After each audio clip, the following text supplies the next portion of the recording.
GBCയുടെ മറ്റൊരു ഇൻഫോർമേറ്റീവ് വീഡിയോയിലേക്ക് എല്ലാവർക്കും സ്വാഗതം.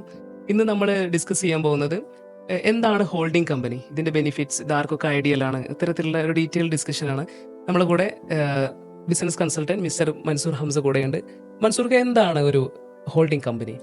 ഹോൾഡിംഗ് കമ്പനി എന്ന് പറഞ്ഞു കഴിഞ്ഞാൽ നമുക്കൊരു പ്രത്യേക തരത്തിലുള്ള അസറ്റ്സ് അല്ലെങ്കിൽ ഒരു പ്രോപ്പർട്ടി അല്ലെങ്കിൽ ഒരു ഫണ്ട് അല്ലെങ്കിൽ ഒരു ഇന്റലക്ച്വൽ പ്രോപ്പർട്ടി, അത് നിസാമ് മുന്നേ ചെയ്തിട്ടുണ്ട് അതിനെക്കുറിച്ച്. അപ്പൊ അങ്ങനെയുള്ള കാര്യങ്ങൾ ഹോൾഡ് ചെയ്യുന്നതിന് വേണ്ടിയിട്ടാണ് ഈ ഹോൾഡിംഗ് കമ്പനി എന്നുള്ള കൺസെപ്റ്റ് വരുന്നത്. അതിൽ ഒരുപാട് സ്പോണ്ടേനിയസ് ആയിട്ടുള്ള ബെനിഫിറ്റ്സ് ബിസിനസ്മാൻമാർക്ക് കണ്ടെത്താൻ പറ്റും. പലരും അതിന്റെ ബെനിഫിറ്റ്സ് യൂട്ടിലൈസ് ചെയ്യാറില്ല എന്നുള്ളതാണ് നമുക്ക് മനസ്സിലാവുന്നത്. പലപ്പോഴും കൺസൾട്ടേഷന് വരുമ്പോൾ ഉണ്ടായിട്ടുള്ള ഒരുപാട് കാര്യങ്ങളുണ്ട്. നമ്മളിപ്പോൾ അതിന്റെ ആധികാരികമായിട്ട് ഇതിന്റെ ടെക്നിക്കൽ ടേംസ് മാത്രം പറഞ്ഞു പോയി കഴിഞ്ഞാൽ ഒരുപക്ഷെ നമ്മുടെ വ്യൂവേഴ്സിന് അതിന്റെ കണക്ട് ചെയ്യാൻ പറ്റാതെ പോകും. ഓക്കെ, സോ എനിക്ക് എൻ്റെ കരിയറിൽ കൺസൾട്ട് ചെയ്യുമ്പോഴായിട്ട് പലപ്പോഴുമായിട്ട് കണ്ടുവന്നിട്ടുള്ള ഒരുപാട് എക്സാമ്പിൾസ് ഒക്കെ ഉണ്ട്. അപ്പൊ ആ എക്സാമ്പിൾസിൽ കൂടെ നമുക്ക് കടന്നു പോകുന്നതായിരിക്കും അതിന്റെ ഒരു ഭംഗിയെന്നാണ് ഞാൻ മനസ്സിലാക്കുന്നത്.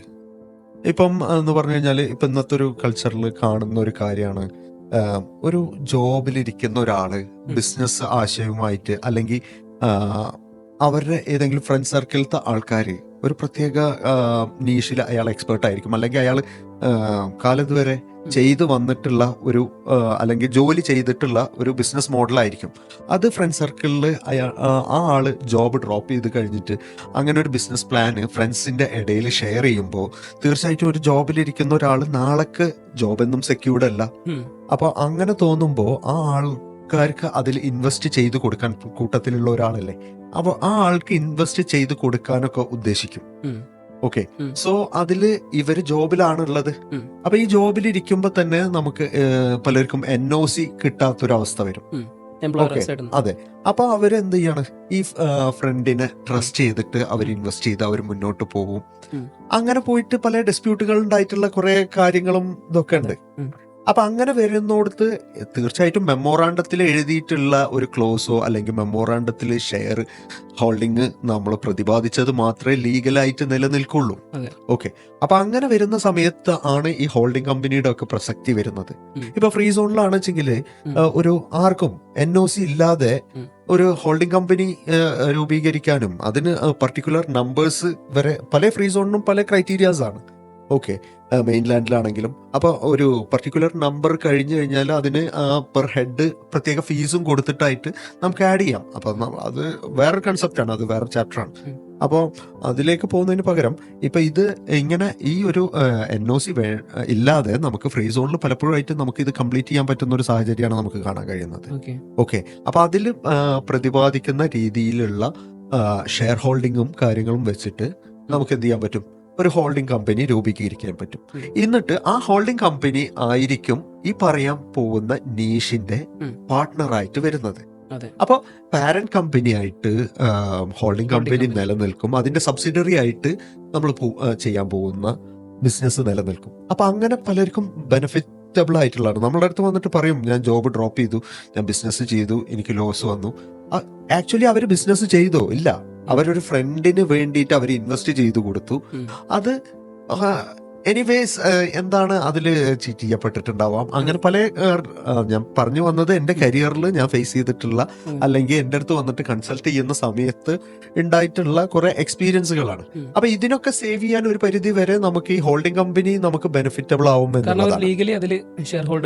അതെ, കാരണം എന്ന് പറഞ്ഞു കഴിഞ്ഞാല് ഹോൾഡിംഗ് കമ്പനിയുടെ മെമ്മോറാണ്ടം പ്രകാരം ഇവര് ഷെയർ ഹോൾഡേഴ്സ് ആണ് ഇവിടെ. അവരുടെ ജോബിനും അത് അഫക്ട് ചെയ്തിട്ടില്ല. ഒരു NOC ഇല്ലാതെ നമുക്ക് ഇവിടെ ഹോൾഡിംഗ് കമ്പനി രൂപീകരിക്കാൻ കഴിഞ്ഞു. ഓക്കെ, അപ്പം ഇവരിതിൽ ലീഗലാണ്. ഈ ഹോൾഡിംഗ് കമ്പനിയാണ് ഈ സബ്സിഡറിയുടെ പാർട്ട്ണർ. ഓക്കെ, എനിക്ക് തോന്നുന്നു ഇതിൽ മറ്റ് ഷെയർ ഹോൾഡേഴ്സ് ഇപ്പൊ ഒരാൾ പ്രധാനമായിട്ട് ഇതിന്റെ മാനേജ്മെന്റും കാര്യങ്ങളും ചെയ്യുന്നത് ആ ബിസിനസ്സിൽ എക്സ്പെർട്ട് ആയിട്ടുള്ള ഒരു പാർട്ട്ണർ ആയിരിക്കും. മറ്റ് പാർട്ട്നേഴ്സിനും ഇതുപോലെ എക്സ്പെർട്ടൈസ് ആയിട്ടുള്ള വേറെ മേഖലകളിൽ അവര് വേറെ ബിസിനസ് തുടങ്ങുമ്പോൾ ഇതേ ഹോൾഡിംഗ് കമ്പനി അവിടെയും കൊണ്ടുപോയി തീർച്ചയായിട്ടും നല്ലൊരു പോയിന്റ് ആണ് നിസാമ് ചോദിച്ചത്. ഇപ്പൊ നമ്മളിപ്പോ ഒരു പ്രത്യേക നീഷില് ഇപ്പൊ ഒരു ബിൽഡിംഗ് മെറ്റീരിയൽസ് നമ്മൾ സ്റ്റാർട്ട് ചെയ്ത് കഴിഞ്ഞു കഴിഞ്ഞാൽ നമുക്ക് അടുത്തൊരു ബ്രാഞ്ച് വേണമെന്ന് വെച്ച് കഴിഞ്ഞു കഴിഞ്ഞാൽ ഈ ബ്രാഞ്ചായിട്ടേ മുന്നോട്ട് പോകാൻ പറ്റുള്ളൂ. ഓക്കെ, അതർ എമിറേറ്റ്സിലോ വല്ലതും ഒക്കെ ആയിട്ട് ഈ ബിൽഡിംഗ് മെറ്റീരിയൽസിന്റെ ആ കൺസെപ്റ്റിൽ മാത്രമേ പോകാൻ പറ്റുള്ളൂ. അതെ. അപ്പൊ നമ്മൾ പറയാണ്, ഇപ്പൊ നിസാം ചോദിച്ചതുപോലെ ഒരു ഫ്രണ്ട്സ് സർക്കിളിൽ നിന്ന് വേറൊരു ബിസിനസ് ആശയം ഉം. ഒരു തിരിഞ്ഞു കഴിഞ്ഞാൽ തീർച്ചയായിട്ടും ഈ ഹോൾഡിംഗ് കമ്പനി തന്നെ പാർട്ട്ണറായിട്ട് അടുത്ത വേറെ ടൈപ്പ് ബിസിനസ് തുടങ്ങാം. തുടങ്ങാൻ അതും സബ്സിഡറി തന്നെയാണ്. ഉം. ഓക്കെ, അപ്പൊ ഒരു ബിസിനസ്സിൽ ഒതുങ്ങി നിൽക്കാതെ മൾട്ടിപ്പിൾ മോഡ് ഓഫ് ബിസിനസ്സിലേക്ക് പോവാം. Okay. നേരെ മറിച്ച് അവിടുന്ന് ആ സെക്കൻഡ് ബിസിനസ് ഫ്ലോപ്പ് ആണെന്നുണ്ടെങ്കിൽ ഉം. ഇവരുടെ ഈ ഫസ്റ്റ് ബിസിനസിനെയും അഫക്ട് ചെയ്യുന്നില്ല അവിടെ. ഉം. Okay, Okay. അത് അവിടെ ലയബിലിറ്റി ലിമിറ്റഡ് ആയിട്ട് അതെ നിൽക്കുകയാണ്. അതെ അതെ അതെ. ഓക്കെ, സോ അതിൽ ലോസ് ഉണ്ടെന്നുണ്ടെങ്കിൽ, അതിൽ ലയബിലിറ്റി വന്നിട്ടുണ്ടെങ്കിൽ ആ ലയബിലിറ്റി ആ കമ്പനിയിൽ ഒതുങ്ങി നിൽക്കും. ഉം. ഒരിക്കലും ഇവരുടെ അസറ്റ് ആയിട്ടുള്ള ഫസ്റ്റ് കമ്പനീനെ അഫക്ട് ചെയ്യുന്നില്ല. അത് ലിമിറ്റഡ് ലയബിലിറ്റി ആയിട്ട് രജിസ്റ്റർ ചെയ്യുന്ന സമയത്ത്. രജിസ്റ്റർ ചെയ്യുന്നു. അപ്പൊ ഇപ്പൊ കണ്ടുവരുന്ന ഒരു സംഭവമാണ്, ഇപ്പൊ ഫാമിലി ബിസിനസ് റൺ ചെയ്യുന്നവരുണ്ടാവും. Okay. അപ്പൊ ഇവര് പല പല പേരുകളിൽ പല കമ്പനികളായിട്ട് പല ഇൻഡസ്ട്രിയിൽ ബിസിനസ് ഉള്ള ഒരുപാട് പേരുണ്ട്.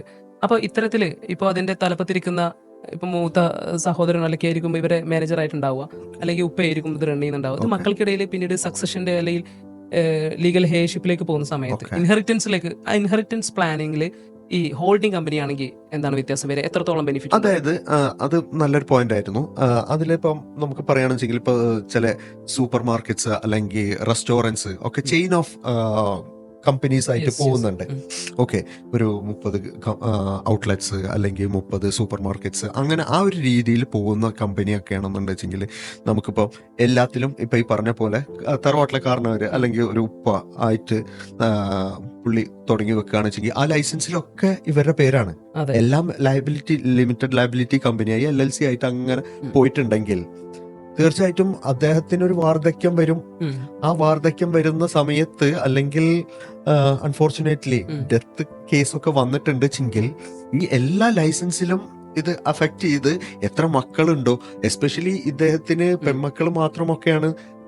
അല്ല, ഇദ്ദേഹം ഒരു മുസ്ലിം കൾച്ചറിൽ ഇസ്ലാം ആണെന്നുണ്ട്, മതവിശ്വാസി ആണെന്നുണ്ടെങ്കിൽ പോലും UAE ശരിയ ലോ കടന്നു വരും, അപ്ലിക്കബിൾ ആവും. അപ്പൊ അതിനനുസരിച്ചിട്ട് അപ്പൊ അവരുടെ ബ്രദേഴ്സ് ആയിട്ട് ഒരുപാട് ഫോർമാലിറ്റീസ് ഉണ്ട്. അത് നിസാം വേറെ വീഡിയോ ചെയ്തിട്ടുണ്ട്, ഞാൻ കണ്ട്. അപ്പം അതില് ഒരുപാട് ഇഷ്യൂസ് വരികയാണ്. അപ്പൊ അങ്ങനെ വരുന്ന സമയത്ത് ഇദ്ദേഹം ഒരു ഹോൾഡിംഗ് കമ്പനി തുടങ്ങി. ഈ ഹോൾഡിംഗ് കമ്പനിയാണ് ഈ 30 ഔട്ട്ലെറ്റ്സിനും ഒക്കെ പാർട്ട്ണർ എന്നുണ്ടെങ്കിൽ ഈ ഹോൾഡിംഗ് കമ്പനിയുടെ മെമ്മോറാണ്ടത്തിൽ ഇദ്ദേഹത്തിന്റെ നോമിനിനെ മെൻഷൻ ചെയ്ത് കഴിഞ്ഞാൽ ഇതിന്റെ ഇതിലായിരിക്കും അതിന്റെ ആൻസിസ്ട്രി പോവുക. ഓക്കെ, അപ്പൊ അങ്ങനെ വരുന്ന ഒരുപാട് ബെനിഫിറ്റ്സ് ഇതിനകത്ത് വരുന്നുണ്ട്. ഇപ്പോൾ ഈ ഹോൾഡിംഗ് കമ്പനി അതിന്റെ ഇമ്പോർട്ടൻസ് വിശദീകരിച്ചു. ഇത് നമുക്ക് മെയിൻലാൻഡിൽ തുടങ്ങുന്നതാണോ അതോ ഫ്രീ സോണിൽ തുടങ്ങുന്നതാണോ കൂടുതൽ ഈസി? അല്ല, അത് നമ്മളുടെ ഞാൻ പറയാം, ഫ്രീ സോണ് പല തരത്തിലുണ്ട്. ഓക്കെ, പല ഫ്രീ സോണിനും പല ക്രൈറ്റീരിയസ് ആണ്. ജെഫ്സയുടെ റൂളല്ല നമുക്ക് ഷംസിൽ വരുമ്പം, ഷംസിലെ റൂളല്ല നമുക്ക് മെയ്താനിൽ വരുമ്പം. അപ്പൊ ഓരോ ഫ്രീ സോൺസിനും അതിൻ്റെതായ ഡിഫറൻസ് ഉണ്ട്. ഈവൻ ദോ മെയിൻലാൻഡിലും വരുന്നുണ്ട് ആ ഡിഫറൻസ്. അപ്പൊ ചില സ്ഥലത്ത് കോംപ്ലയൻസ് കൂടും, റിസ്ക് അസസ്മെന്റ് കൂടും, സോഴ്സ് ഓഫ് ഇൻകംസ് കാണിക്കണം, അല്ലെങ്കിൽ ബാങ്ക് അക്കൗണ്ട് ഓപ്പൺ ചെയ്യാനുള്ള ചില ഡിഫിക്കൽട്ടീസ്. പിന്നെ ചിലയിടത്ത് മെമ്പേഴ്സ് കൂടുതലാണെന്നുണ്ടെങ്കിൽ പെർ ഹെഡ് അതിന് ചാർജസ് വരുന്നുണ്ട്. അതുപോലെ ഇപ്പൊ ഒരു ഫോറിൻ ഇൻവെസ്റ്റർ അദ്ദേഹം ഇവിടെ പല കമ്പനികളിൽ ഇൻവെസ്റ്റ് ചെയ്യാൻ ഉദ്ദേശിക്കുന്ന ഒരാളാണെങ്കിൽ പല കമ്പനികളിലായിട്ട് ഷെയർ ചെയ്യുന്നതാണോ അതോ ഒരു ഒറ്റ ഹോൾഡിംഗ് കമ്പനി ഇവിടെ തുടങ്ങി വെച്ച് അത് മറ്റ് കമ്പനികളുടെ പാർട്ണറാക്കുന്നതായിരിക്കും? തീർച്ചയായിട്ടും ഹോൾഡിംഗ് കമ്പനി ചെയ്തിട്ട് അദ്ദേഹത്തിന്റെ എത്രയാണോ ഷെയർ പെർസെൻറ്റേജ് അതിനൊരു ഹോൾഡിംഗ് കമ്പനീനെ നിയമിക്കുന്നത് തന്നെയാണ് ഏറ്റവും ബെനിഫിറ്റ് ആയിട്ടുള്ള കാര്യം വരുന്നത്. കാരണം വെച്ചാൽ അദ്ദേഹത്തിന് വേണ്ട കാര്യങ്ങളൊക്കെ ഈ ഹോൾഡിംഗ് കമ്പനീസിൽ അതിൻ്റെ കാര്യങ്ങൾ മെൻഷൻ ചെയ്തിട്ടുണ്ട്. അദ്ദേഹം പുറത്താണ്, അദ്ദേഹത്തിനെ ഒഴിവാക്കിയിട്ട് യാതൊരു തരത്തിലും ഈ കാര്യങ്ങൾ ഒന്നും ഇവർക്ക് ചെയ്യാൻ പറ്റില്ല. ഓക്കെ, അതർ പാർട്ട്നേഴ്സിന് ഐ മീൻ. അതുപോലെ ഇപ്പോൾ പല കമ്പനികൾ ഒരു ബ്രാൻഡിങ്ങിൽ പോകുന്ന കമ്പനികളുണ്ടാവും. രജിസ്ട്രേഷൻ പല പേരുകളിലായിരിക്കാം, പക്ഷെ ഒരു ഇന്റലക്ച്വൽ പ്രോപ്പർട്ടി അവരുടെ ട്രേഡ് മാർക്ക് ചിലപ്പോൾ ഒന്നായിരിക്കാം. അങ്ങനെയുള്ളവർക്ക് എത്രത്തോളം ഐഡിയലാണ്? അത് ഞാൻ നേരത്തെ പറഞ്ഞത്, ഇപ്പം ചെയിൻ ഓഫ് റെസ്റ്റോറൻറ്റ്സും മറ്റുള്ള കാര്യങ്ങളും നമ്മൾ ചെയ്യുകയാണെന്നുണ്ടെങ്കിൽ അതിൽ ഒരാൾക്ക് തന്നെ അദ്ദേഹത്തിൻ്റെ കാര്യങ്ങൾ അദ്ദേഹത്തിനൊരു ഡെത്തോ അല്ലെങ്കിൽ എന്തെങ്കിലും പാർട്ട്ണർ റിമൂവലോ എന്തെങ്കിലും വരികയാണെന്നുവെച്ചെങ്കിൽ ഈവൻ ചെറിയ അമെന്റ് പോലും അത് എല്ലാ ലൈസൻസിനും അഫക്റ്റ് ചെയ്യും. അങ്ങനെ വരുമ്പോൾ നമുക്ക് ഈ ഹോൾഡിംഗ് കമ്പനി മാത്രം അമെന്റ് ചെയ്യുകയാണെങ്കിൽ ഈ അമെന്റ് ചെയ്തിട്ട് ആ പുള്ളിക്ക് എന്ത് ചെയ്യാം, ഈ ലൈസൻസിനെ കംപ്ലീറ്റ് ഈ ഹോൾഡിംഗ് കമ്പനിയുടെ ഓണർഷിപ്പിലേക്ക് കൊണ്ടുവരാൻ പറ്റും. Yes, yes, absolutely. ഓക്കെ, വലിയൊരു ഡിസ്പ്യൂട്ട് അല്ലെങ്കിൽ വലിയൊരു മറ്റേ ബുദ്ധിമുട്ടുകൾ ഒഴിവാക്കാൻ പറ്റും. ഒരുപാട് പ്രധാനമായിട്ടും ലീഗൽ അതെ ഫോർമാലിറ്റീസ്. അതെ അതെ ഡിസ്പ്യൂട്ട്സ് നമുക്ക് കവറപ്പ് ചെയ്യാൻ പറ്റും, കുറെ പറ്റും. കുറക്കാൻ പറ്റും. അതെ. അതുപോലെ ഒരുപാട് ലീഗൽ കംപ്ലയൻസസ്, അതെ. ലീഗൽ റെഗുലേഷൻസ്, ഇങ്ങനത്തെ അതെ, കാര്യങ്ങൾ നമുക്ക് ഒരുപാട് ഇതിലൂടെ കുറക്കാൻ ഒരുപാട് പറ്റും. കുറക്കാൻ പറ്റും. അതുപോലെ തന്നെ ഈ ചീറ്റിങ്, ഉം. കാരണം അങ്ങനെയുള്ള ഞാൻ നേരത്തെ പറഞ്ഞതാണ്, ഒരുപാട് ചീറ്റിങ്ങുകളിൽ ആൾക്കാർ പെടുന്നുണ്ട്, ട്രസ്റ്റ് അതെ, അതെ, ചെയ്തിട്ട്. എല്ലാം ലീഗലായി കഴിഞ്ഞ് കഴിഞ്ഞാൽ ക്യാഷ് വന്നു തുടങ്ങി കഴിഞ്ഞു കഴിഞ്ഞാല് ഉം. എല്ലാം വാക്കാലുള്ള കാര്യങ്ങളിൽ ഒരു കാര്യമില്ല. അതിന് ഏറ്റവും ബെനിഫിറ്റബിൾ ആയിട്ട് വളരെ പ്രൈസ് ഇതൊന്നും വലിയൊരു സംഭവമായിട്ടാണ് പലപ്പോഴും പല ആൾക്കാരും കാണാറ്. ചെറിയ എമൗണ്ടിന് പോലും നമുക്ക് പല ഫ്രീ സോൺസിൽ നിന്നും ഉം. അവരുടെ മറ്റേ ബിസിനസിന്റെ നീഷിനനുസരിച്ച് ഉം. അവർക്ക് അതിന് വാല്യൂ വെച്ചിട്ട് എവിടെയാണ് വേണ്ടത് എന്ന് വെച്ച് കഴിഞ്ഞ് കഴിഞ്ഞാൽ, ഏത് പ്ലാറ്റ്ഫോമിലാണ് വേണ്ടതെന്ന് വെച്ച് കഴിഞ്ഞ് കഴിഞ്ഞാൽ ചെയ്യാൻ പറ്റും. അത് ജെഫ്സയിലാണെങ്കിൽ പ്രൊസീജിയർ വേറെയാണ്, അതുപോലെ മെയിൻലാൻഡിലാണെങ്കിൽ പ്രൊസീജിയർ വേറെയാണ്, മറ്റ് പല ഫ്രീ സോൺസിലാണെങ്കിലും പ്രൊസീജിയേഴ്സ് വേറെയാണ്. അപ്പോൾ അവര് ഇടുന്ന അല്ലെങ്കിൽ ഇപ്പൊ റിയൽ എസ്റ്റേറ്റ് വലിയൊരു പ്രോപ്പർട്ടി വാങ്ങി ചെയ്യുകയാണെന്നുണ്ടെങ്കിൽ തീർച്ചയായിട്ടും അവർ നല്ലൊരു പൊട്ടൻഷ്യലുള്ള ഉം. പ്ലാറ്റ്ഫോംസ് നോക്കി പോവുകയാണ് നല്ലത്. അതെ. അതല്ല ചെറിയ ബിസിനസ് സ്ഥാപനങ്ങളാണ് വെച്ചെങ്കിൽ അവർക്ക് മറ്റുള്ളതിലും അതിന്റെ കാര്യങ്ങൾ നടക്കില്ല എന്നുള്ളതല്ല. ഉം. കംപ്ലൈൻസ് വൈസ് ഉം. ചില ഡിഫറൻസുകളും മാറ്റങ്ങളും ഒക്കെ വരാൻ സാധ്യതയുള്ളൂ. അതുകൊണ്ട് അങ്ങനെ അതിനനുസരിച്ചിട്ട് അവർക്ക് ചെയ്യാൻ പറ്റും. നല്ല രീതിയിൽ നമുക്ക് കൺസൾട്ട് ചെയ്യാൻ പറ്റും. ഇപ്പോൾ ഒരുപാട് ആൾക്കാർക്ക് ഇപ്പോൾ നമ്മളത് ചെയ്തു കൊടുത്തിട്ടുണ്ട്. ചെയിൻ ഓഫ് ഫാർമസീസ് ഉം. വരുന്നുണ്ട്. അവർ ട്രേഡ് മാർക്ക് എടുത്തിട്ട് അവരത് അവരുടെ ഇന്റലക്ച്വൽ പ്രോപ്പർട്ടി ആക്കിയിട്ട് Yes, yes. മാറ്റിയിട്ടുണ്ട്. ഇപ്പോ നമ്മുടെ ഈ ഒരു വീഡിയോ കണ്ടതിന് ശേഷമായിരിക്കും പല പേരും ഇതിനെ പറ്റി ചിന്തിക്കുന്നത്. അപ്പോൾ ഇത്തരത്തിൽ ഇപ്പോ ഇങ്ങനെ പല കമ്പനികളായിട്ട് ചെതറി കിടക്കുന്നത് ഒരു സ്ട്രക്ചർ ചെയ്തൊരു ഹോൾഡിംഗ് കമ്പനിയിലേക്ക് കൊണ്ടുവരാൻ താല്പര്യപ്പെടുന്നവരുണ്ടെങ്കിൽ അത് നമുക്ക് ചെയ്തു കൊടുക്കാൻ പറ്റും. തീർച്ചയായിട്ടും നമുക്ക് ചെയ്തു കൊടുക്കാം. കാരണം വെച്ചാൽ അങ്ങനെ ചെയ്തതാണെന്നെങ്കിൽ ഒരുപാട് അമെൻമെന്റ്സിന്റെ കാര്യങ്ങൾ ഉണ്ടാവും. നല്ല രീതിയിൽ നമുക്ക് കൺസൾട്ടേഷൻ കൊടുക്കാം. ഉം. തീർച്ചയായിട്ടും കൺസൾട്ടേഷന് നമ്മൾ ചാർജ് ചെയ്യുന്നില്ല. അതെ, free അതുകൊണ്ട് consultation. ഏത് തരത്തിലുള്ള കൺസൾട്ടേഷനും നമുക്ക് കൊടുക്കാവുന്നതാണ്. നമ്മുടെ പ്രേക്ഷകർക്ക് ഇത് നല്ലൊരു വാല്യുബിൾ ഇൻഫർമേഷൻ ആവുമെന്ന് ഞാൻ വിചാരിക്കുന്നു. Thank you.